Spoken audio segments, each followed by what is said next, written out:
This is KNON now, streaming online from Dallas, Texas. We are the voice of the people. Ella Red, the up-and-coming singer-songwriter sensation. And folks, we have her in the studio here with us tonight. Hello, Ella. Hello. Thank you so much for having me. How are you doing? I'm doing amazing. I'm just glad to be here. Well, hey, thank you for stopping by and hanging out with us tonight on this very special show. It's cool to be a fill-in host and get the big guest tonight, so that is really cool. Hey, you are coming off of a big-time, high-energy local show that you just did the other night, right? Yeah, I just opened for Neon Trees. Yeah, how was that? That was absolutely insane. It was crazy when I got the call to open for them because it was my first night on the way to LA. And we got the phone call, and it was like, can Ella open for Neon Trees? And I was like, can you tell them that I'm pooping my pants right now? Nice. Well, that's fun. Hey, so I was pretty impressed when I saw you. I was like, wow, this young kid is like really doing the thing and all. But so you were born and raised here in Texas, correct? Yes, I was born in College Station, and then I moved up here when I was about 8. Okay. And I've been here ever since. Nice. Still Texas. live with my parents and everything. Oh, nice. Good Texas girl. And you've always kind of been into music like your whole life, pretty much? Yeah, I started playing piano and sort of teaching myself by ear when I was about 6. And then I always knew that I wanted to play. I thought I was going to play violin. I ended up playing cello in middle school, and I really, really excelled at that. And I thought that was what I was going to do. Yeah. Then halfway through high school, I started writing song lyrics. And I had told my mom, I was like, I don't want to be...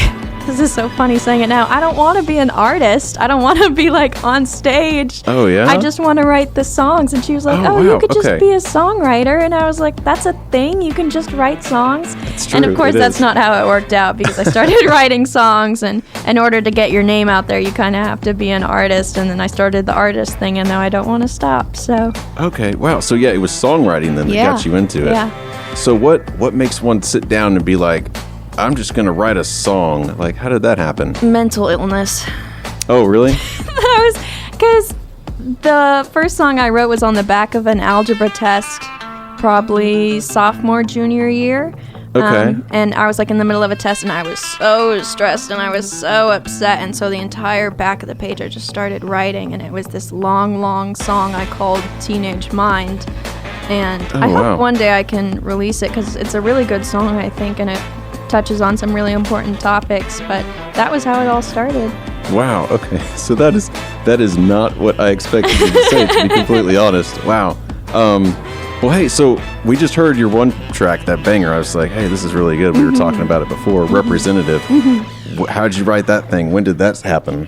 So that one kind of goes hand in hand with my first single, Put Your Money Where Your Mouth Is, which is about, someone pretending to be someone they're not, and talking up all this stuff, and then not just, put your money where your mouth is literally like put your money where your mouth is. Are you in or are you in the way?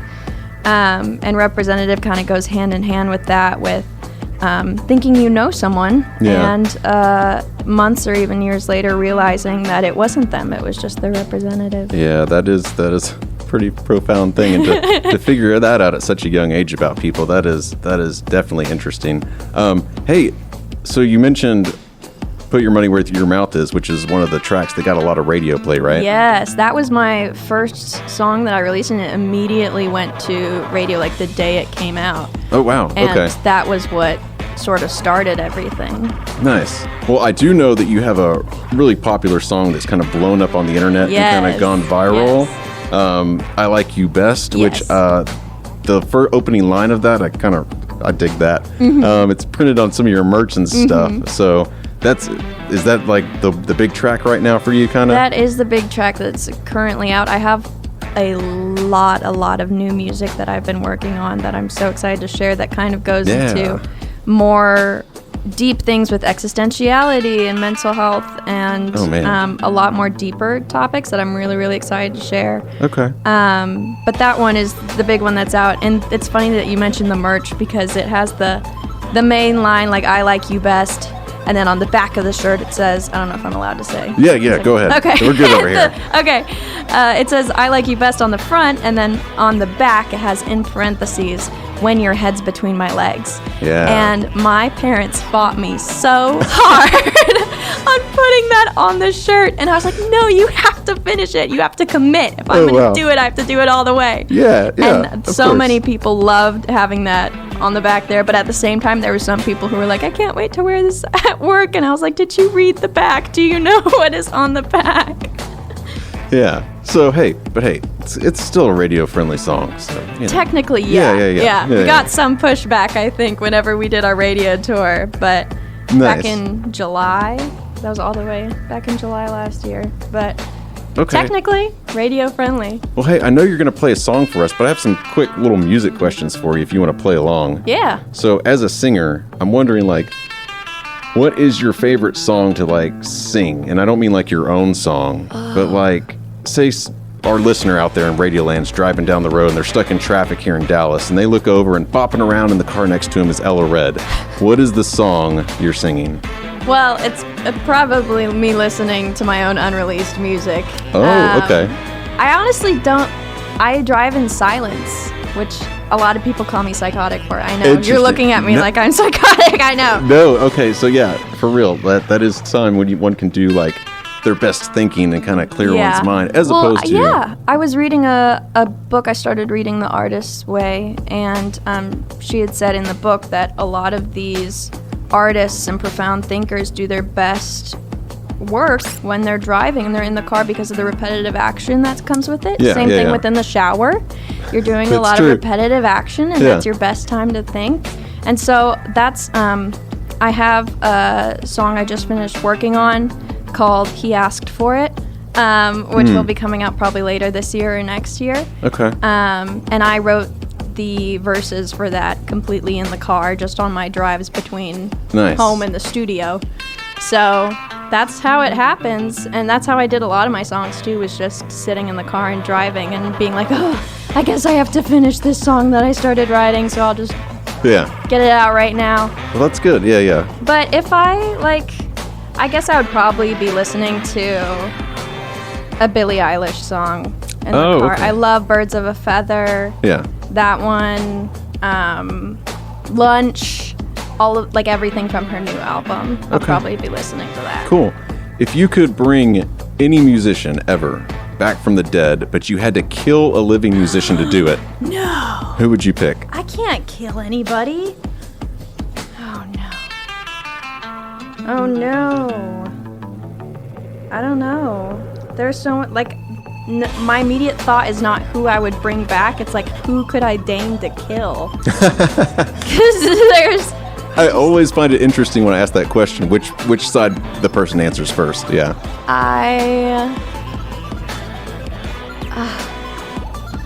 I'd probably bring back Tchaikovsky. Oh, I miss wow. him. Okay. I miss him dearly. Wow. Very few people have said something of that genre or ilk. That's incredible. I'm a cellist at heart. Yeah, exactly. So I miss Tchaikovsky. You beat me to that. That was in my notes to talk about, was the classical cellist. So, Tim and I were close. That makes a lot of sense. Who would you knock off though? Oh God. If you had to. It's just an imaginary question. We're not actually going to kill them tonight. I know, we're not going to do it. Can I I'm trying to see how I can worm my way around the question. Is there anybody already on the verge of death that I can just push along? Oh yeah, lots of them. But Oh my God, I don't wanna. Okay, well that's fine. You don't have. Maybe Justin Bieber. Sorry, Justin. Actually, that's a very common answer I get for people. Really? To kill. Yeah. Sorry, Justin. You're the only one I could think of. I'm so sorry. Well, hey, you are going to play a song for us in the studio here that I heard you do the other night.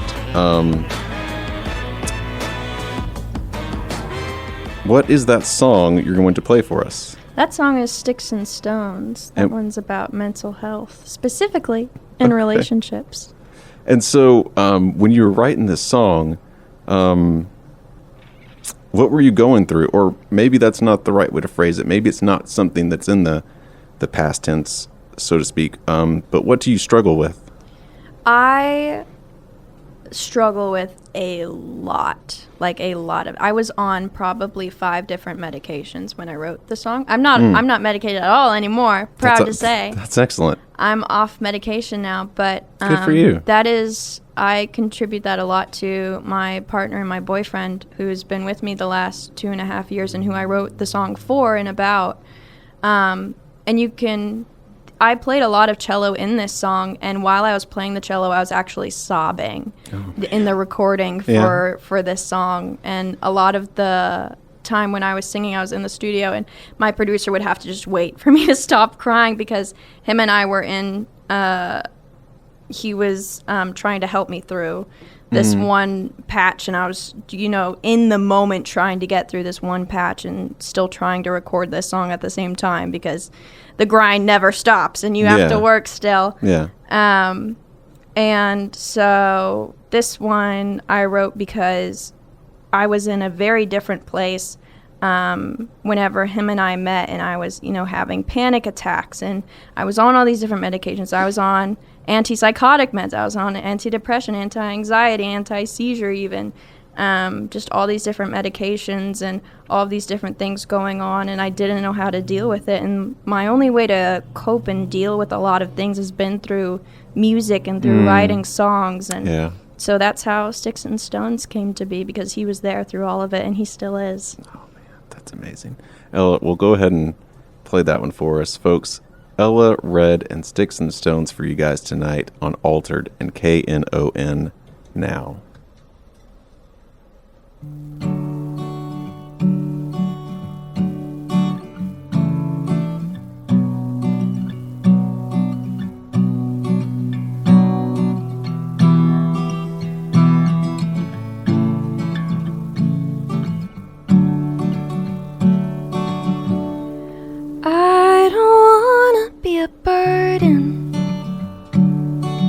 It's too often you see me hurting. You know I try to fight, but now it's every night you watch me cry. My mind creates these situations that align with my own expectations of things going wrong, when clearly you have been here all along. You know the mask I wear, I put it there to save you from the storm outside. I feel it here, but sticks and stones been breaking my bones for too long, poking at my brain to make me feel like something's wrong. I went back to therapy, confront the darkness I can't see. Don't wanna feel this guilt when the flowers you gave me wilt. I'll grow my own. You know the mask I wear, I put it there to save you from the storm outside. I feel it here, but sticks and stones been breaking my bones for too long, poking at my brain to make me feel like something's wrong. Playing hide and seek with a chemical I know is a stranger. They've built themselves a home, these sticks and stones.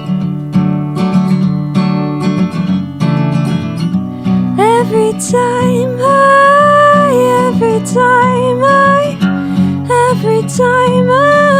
fall, you remind me why I'm fighting the fight.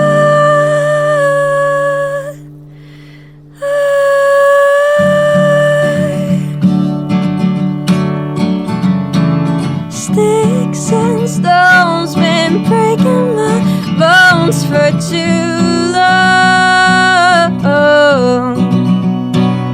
poking at my brain to make me feel like something's wrong, playing hide and seek with a chemical I know is a stranger. They've built themselves a home, these sticks and stones. They've built themselves a home, these sticks and stones. Thank you. Wow, Ella, thank you for that. That was so awesome. Thank you so much. Especially on tonight. Hey, is there anybody you want to say hi to or anything out there while you were here tonight? I'd like to say hi to my dad because I know he's at home listening because he's always listening every time we're doing something. And I always feel bad because he's the most supportive dad ever. And he's probably going to cry hearing this. We're going to go home and he's going to give me a big hug.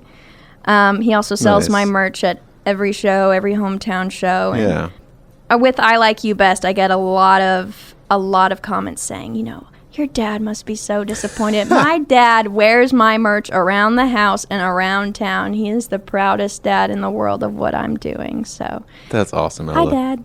Awesome. Well, hey, you said you do have some new music coming out later this year. When is that going to drop, and where can people find that?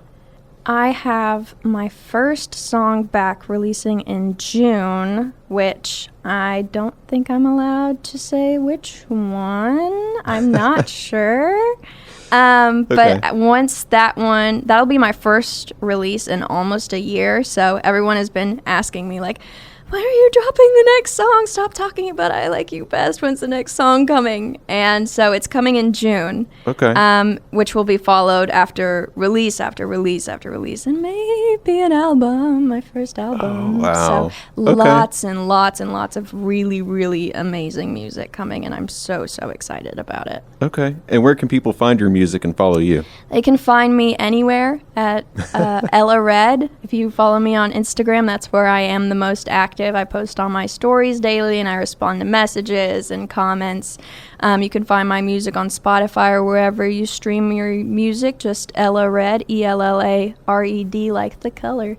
Awesome. Ella, thank you so much for coming out and sharing your music with us tonight. Thank you so much for having me. Thanks.